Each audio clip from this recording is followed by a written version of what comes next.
तरुणपणी कुमारिका आणि म्हातारपणी श्रीमती, बस सून नाही. वेडी आहेस तू ललिता. ललिता, स्त्री ही पुरुषाच्या थट्टेचा विषय आणि करमणुकीचं साधन म्हणून बनलेली वस्तू आहे. तुझं लग्न हे तुझ्या सुखाचा सापडणारा एक मार्ग आहे, पण माझं लग्न मात्र दुःखाचा न संपणारा मार्ग आहे. म्हणजे तू शिकलेली आहे, मला काहीतरी मार्ग दाखवशील. बापू कुठे गेले? बापू?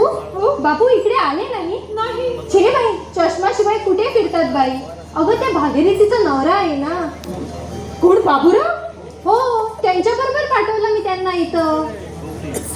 म्हणजे चष्मा नसला म्हणजे माणसं सुद्धा ओळखता येत नाही त्यांना. आणि चष्माशिवाय आपण वावरू शकतो ही दाखवण्याची हौस आहेच चांगली. हे बघ, तू इथं बडबडत राहू नकोस.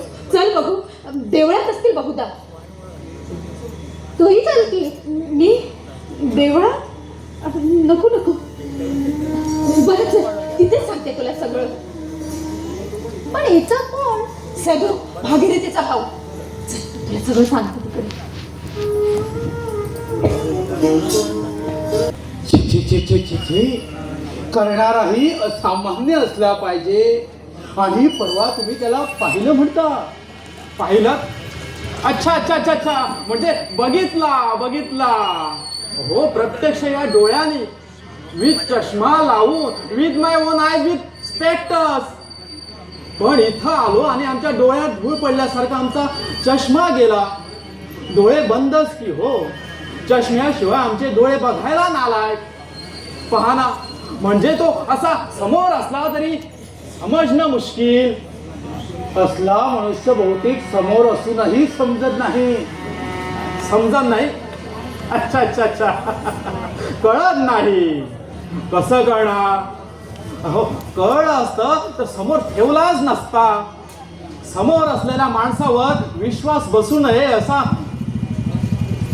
ही परिस्थिती निर्माण झाली. हो हो का? हात ना पत्ता झालेला माणूस चित्रगुप्ताच्या नोंदीवर मिळायचा नाही. या गावातली माणसं मोठी भयंकर आहे बापू. हो, फारच भयंकर. शहाण्या माणसाने फारच जपून वागायला हवं. आहे देवस्थान पण वावरतात सैतान. त्यांच्यापासून